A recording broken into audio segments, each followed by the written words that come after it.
For the past 2 years, Jocko Fuel has been the only supplement I've consumed. It's helped me stay in shape now that my competitive career is finished. If you've been waiting to try Jocko, the wait is over. Jocko has now teamed with Walmart, bringing clean fuel to the entire nation. Jocko Fuel is loaded with all the good stuff and none of the bad. And I'm talking no added sugars, no artificial sweeteners, and absolutely no gray area or banned substances. Just pure, clean fuel to power your performances.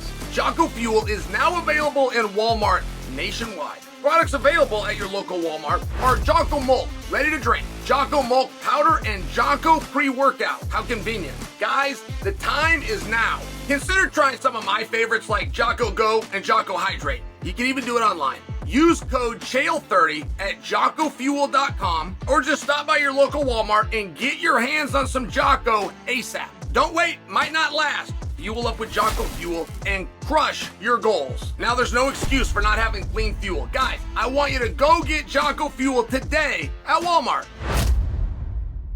Chimaev versus Bo Nickal. Tim Welsh just weighed in on this.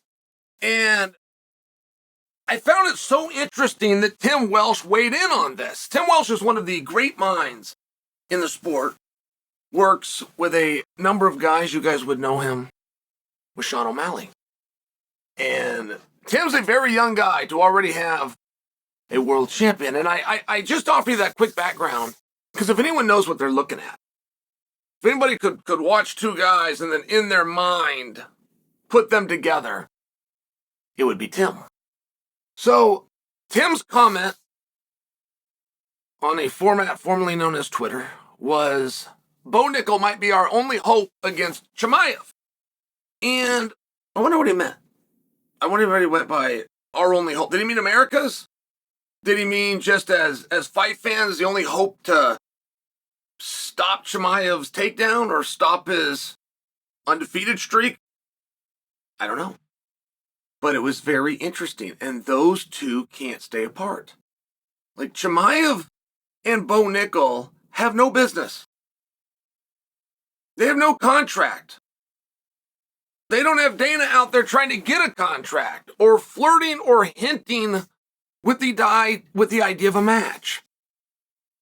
But boy, we put them together for a while, haven't we, guys?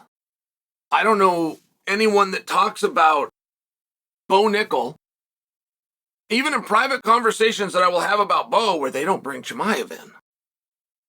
And adversely, there is other opponents for Chimaev. I have been in conversations where they will talk about Sean Strickland, up until 2 weeks ago where they would talk about Robert Whittaker. Now, in this case, the winner of Strickland Duplessis, but they never talked to me about Bo without bringing up Chimaev. And it's just a phenomenon. I'm purely speaking to a phenomenon that is created out there. And it is a shockingly helpful phenomenon for Bo Nickal. And Bo's likelihood of getting matched up with Chimaev did exist. At least a probable match that we could fantasize about and assume that we could see, that did exist. I was surprised when Chimaev walked out there against Whittaker and they put his ranking at number 13. I do not believe that the ranking room believes there are 13 guys, 12 guys that could beat Chimaev. I don't believe that they believe that.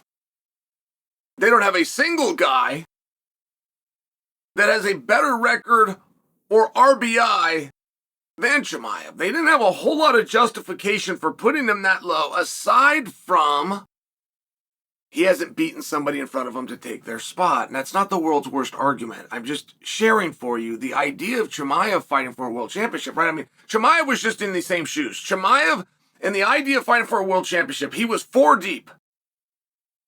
And GM3 is one tough mother sucker. He really is. And when Chimaev put him down at 185 pounds, the idea of Chimaev being able to go to 170 and challenge Kamaru Usman was discussed by all of you guys, but we could never get the match. We couldn't even get it off the ground. Chimaev had no ranking to start with. Kamaru Usman was not only the champion of the world, he was ranked number 1, not just in the division, pound for pound. So it was very difficult to get an unranked Chimaev, no matter how impressive he was, only 2 fights within the weight class, 2 fights at a different weight class. It was very hard to get that argument and to take it to the boss. It just was. And people tried. They got it to the boss, and the boss responded and basically paraphrased what I just said. You've got an unranked guy that looks really good, up-and-comer, taking on a veteran who's ranked number one on earth, right?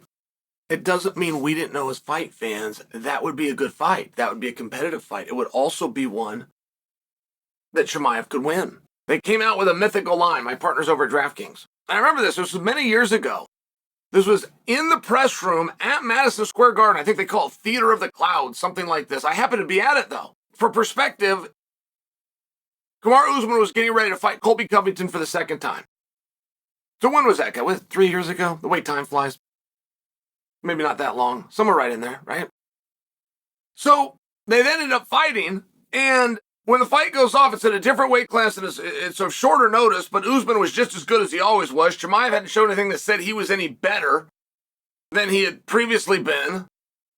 But the odds went 2-1 favoring Chimaev, supposedly because of the short notice and supposedly because of the weight class. I'm just sharing for you, when Chimaev came out of that thing, whether it was by the skin of his teeth or not, it really did justify you.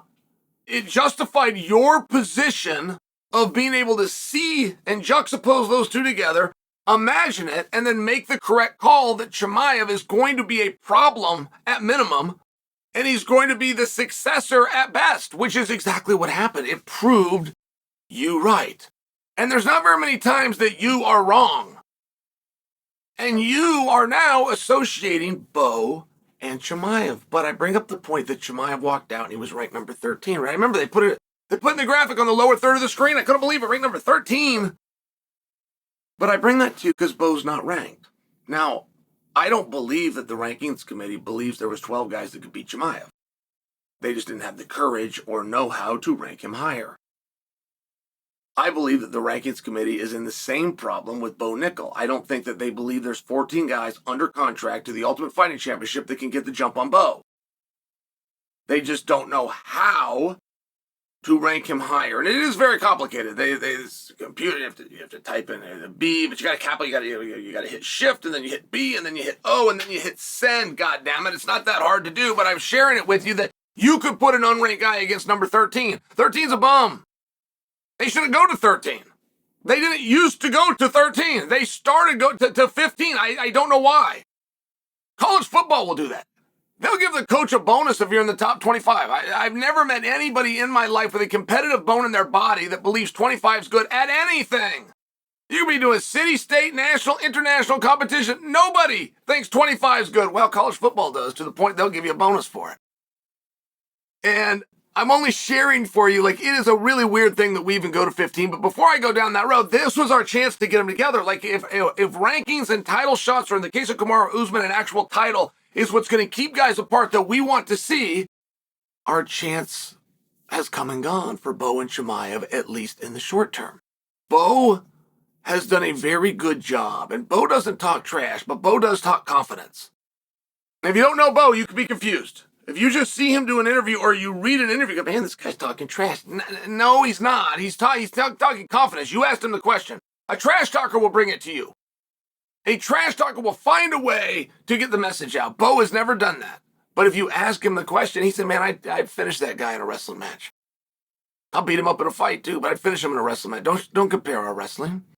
And I just share for me, I think that that's interesting. I think if Bo can start aligning himself with Chimaev, it's a very big deal. And it appears to already be done for him. Now, how's Bo going to climb the rankings, and when that's going to happen, and how long's it going to take? I mean, do you think Chimaev's good enough to get to the throne in the first place? Do you think he's good enough to stay at the throne for a year? Because we probably need 3 to 4 fights before we're going to be able to get that match. But Bo being aligned with Chimaev, wildly helpful.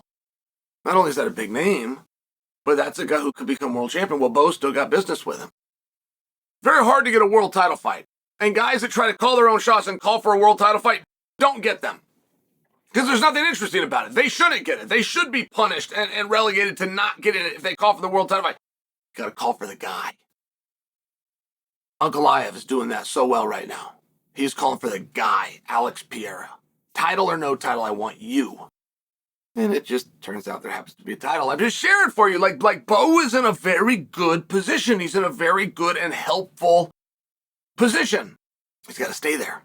And he's got to find a way. I mean, if the rankings committee is going to do it this way, you can't have a spot till you beat a guy with a spot. I mean, this is a chicken and egg situation to the highest degree, but it's still a situation that Bo's in. And Bo is probably quite annoyed with it. He shouldn't be.